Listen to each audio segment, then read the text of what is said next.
नमस्कार दोस्तों and welcome back to my channel जहां आपको मिलता है सिर्फ और सिर्फ एंटरटेनमेंट। और आज मैं लाया हूं मून नाइट का 10th इशू। तो यार वीडियो पे नए हो तो वीडियो को लाइक कर देना और चैनल को सब्सक्राइब कर देना। और साथ ही मेरे चैनल पर ज्वाइन बटन स्टार्ट हो गया है तो आप वहां से भी ज्वाइन कर सकते हो। और उसी के साथ अब आप मुझसे व्हाट्सएप पर भी जुड़ सकते हो जिसका लिंक मैं आपको डिस्क्रिप्शन में दे दूंगा। तो यार पिछले एपिसोड में आपने देखा कि मून नाइट का सामना एक एंटिटी से होता है जिसे हराना मून नाइट के बस में नहीं था। इसलिए मून नाइट उसे डील करता है कि वो उसका मिडनाइट मिशन बन जाए और वो एंटिटी मान जाती है। लेकिन तभी ये सब कुछ एक साइकोपैथ देख रहा था। तो अब आगे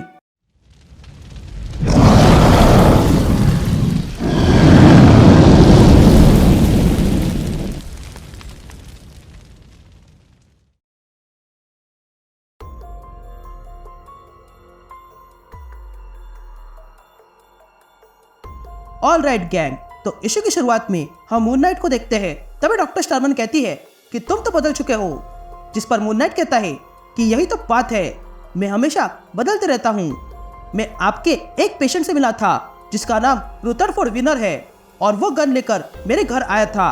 तभी हम रुदरफोर्ड को देखते हैं जो मून नाइट के मैंशन में घुस चुका था।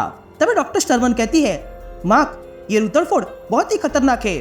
हाइड्रा ने उसके माइंड को डिस्ट्रॉय किया है और फिर से बना दिया, जिसके कारण वो एक वेपन बन गया है। मैंने उसकी फाइल पढ़ी थी जो फ्यूरी ने मुझे दी थी।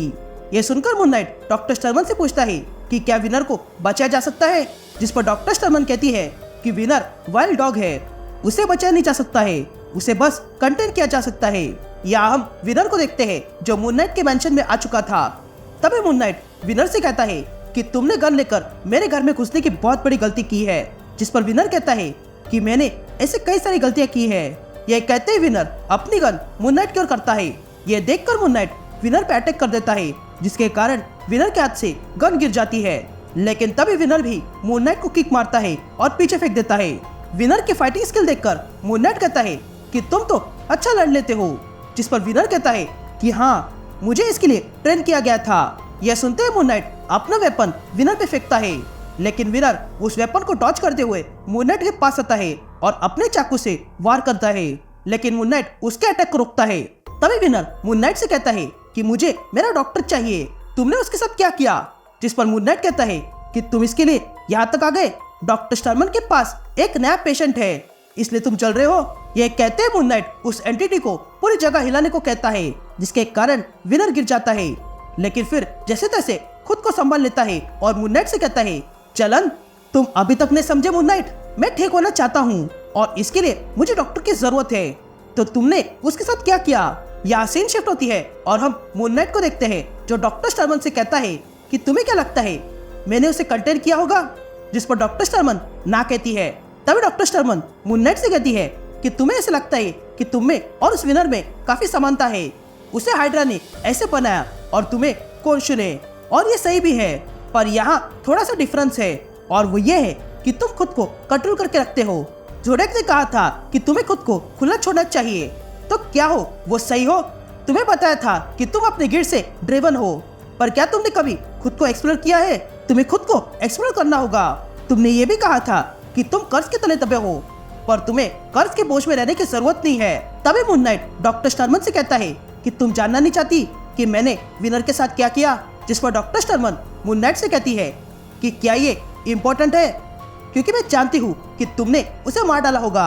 जिस पर मून नाइट डॉक्टर स्टर्मन से कहता है कि तुमने कहा था कि हम दोनों में कुछ बातें कॉमन है, पर तुमने ये मेंशन नहीं किया कि हम दोनों बेहतर बनना चाहते हैं। जिस पर डॉक्टर स्टर्मन कहती है, मार्क विनर को बेहतर बनने की चाह नहीं है, वो एक्सपेरिमेंट था, वो ब्रोकन वेपन है जिसका कोई फ्यूचर नहीं है, लेकिन तुम्हारा है और इसके बारे में मैं बात कर रही हूँ। लेकिन तभी मून नाइट डॉक्टर स्टर्मन से कहता है कि वो मर चुका है और इसके लिए मैं तुम्हें इतना दर्द दूंगा कि तुम सोच भी नहीं सकते हो।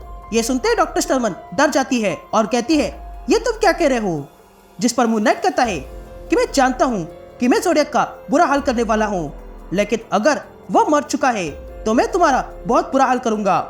मुझे तुम पे ध्यान रखना चाहिए था, पर मैं और कामों में व्यस्त था। लेकिन जब विनर मुझे मिला तब मुझे पता चला कि मैं तो तुम्हारे साथ अभी से हूँ, लेकिन वो तो बहुत समय से था और वो तुम्हें अच्छे से जानता है डॉक्टर स्टर्मन। तभी हमें विनर दिखाई देता है जो मून नाइट से कहता है कि तुम जिसे डॉक्टर स्टर्मन समझ रहे हो वो डॉक्टर स्टर्मन नहीं है। तभी मून नाइट कहता है कि मैंने जब विनर की बात सुनी तब मुझे सारी सच्चाई समझ में आ गई। जेल में 3 औरतों का खून हुआ और ये बात हर जगह फैली थी। तभी ये सुनकर डॉक्टर स्टर्मन बहुत डर जाती है और मार्क से कहती है शांत हो जाओ। जिस पर मार्क कहता है कि तुम्हें क्या लगा मैं गुस्सा हूँ वैक्समैन। यह सुनते ही डॉक्टर स्टर्मन रुक जाती है और हंसने लगती है और कहती है तुम सही हो मून नाइट, उन तीनों औरतों को मैंने ही मारा था और मुझे इसमें मजा आता है। मैंने कभी नहीं सोचा था कि तुम मुझे ढूंढ पाओगे। ये कहते डॉक्टर स्टर्मन वैक्समैन बन जाता है और तब वैक्समैन मून नाइट से कहता है कि ज़ोडियाक को अगर पता चला कि उसका प्लान फेल हो गया है तो वो खुश नहीं होगा, पर अभी के लिए उसे भाड़ में जाने दो, मैं तुम्हारा काम तमाम कर देता हूँ। यह कहते ही वैक्समैन मून नाइट पर अटैक करता है, लेकिन मून नाइट उसके अटैक को डॉज करते हुए वैक्समैन से कहता है कि तुम्हें क्या मैं पागल लगता हूँ, तुम्हें क्या लगा कि मैं यहाँ बिना तैयारी के आया हूँ। ये कहते हैं मून नाइट तो ग्रेनेड्स निकालता है और वैक्समैन पर फेंकता है। ये ग्रेनेड्स के अंदर लिक्विड नाइट्रोजन था जो बाहर आते ही उस लिक्विड नाइट्रोजन के कारण वैक्समैन को तकलीफ होने लगती है। तभी मून नाइट कहता है कि मैंने तुमसे कहा था वैक्समैन, मैं तुम्हें इतना दर्द दूंगा कि तुम सोच नहीं सकते हो। ये कहते ही हम देखते हैं कि वैक्समैन अब पूरी तरह फ्रीज हो चुका था और तब अचानक से अंधेरा हो जाता है और तब वैक्समैन देखता है कि उसके सामने एक वॉकी रखा गया था। तभी वैक्समैन कहता है कि मैं कहाँ पे हूँ मून नाइट। ये कहते ही हम देखते हैं कि मून नाइट ने वैक्समैन को बड़े से स्टील स्पीयर के अंदर डाल दिया था और वो स्पीयर बिल्डिंग बनाने के जमीन में डाला गया था। तभी मून नाइट वैक्समैन से कहता है कि तुम स्टील के स्पीयर में हो जहाँ से तुम बाहर नहीं आ सकते हो। जिस पर वैक्समैन मून नाइट से पूछता है कि क्या तुम मुझे यहाँ हमेशा के लिए कैद करोगे, जिस पर मून नाइट हाँ कहता है। और तब हम देखते हैं कि मून नाइट के पास में एक बड़ी सी कंक्रीट मशीन थी। तभी मून नाइट वैक्समैन से कहता है कि मेरे पास कंक्रीट मशीन है जो मैं अब तुम पे डालने वाला हूँ, तो बेहतर होगा कि तुम मुझे बता दो कि ज़ोडियाक कहाँ पर है, नहीं तो हमेशा के लिए तुम्हें इस जमीन के नीचे रहना पड़ेगा क्योंकि यहाँ पर तो बिल्डिंग बन जाएगी। ये सुनकर वैक्समैन डर जाता है और मून नाइट से कहता है कि डॉक्टर स्टर्मन अब भी जिंदा है और वो ज़ोडियाक के पास है, अब तो मुझे बाहर निकालो। लेकिन तभी मून नाइट वो कंक्रीट मशीन चालू कर देता है और वैक्समैन को हमेशा के लिए जमीन के नीचे बंद कर देता है। तभी वैक्समैन मून नाइट से कहता है कि तुम मेरे साथ ऐसा नहीं कर सकते हो, जिस पर मून नाइट वैक्समैन से कहता है कि तुमने जो लोगों के साथ किया है क्या वो सही था, नर्क में मिलेंगे वैक्समैन। ये कहते हुए मून नाइट वहाँ पे वो वॉकी फेंक देता है और चला जाता है। तभी मून नाइट अपने साथियों से कहता है कि ये वैक्समैन इसी सजा के लायक था, लेकिन अब हमें यहाँ से जाना होगा क्योंकि हमारे पास बहुत काम है। एंड दैट्स इट, ये इशू यही कंटिन्यू होता है।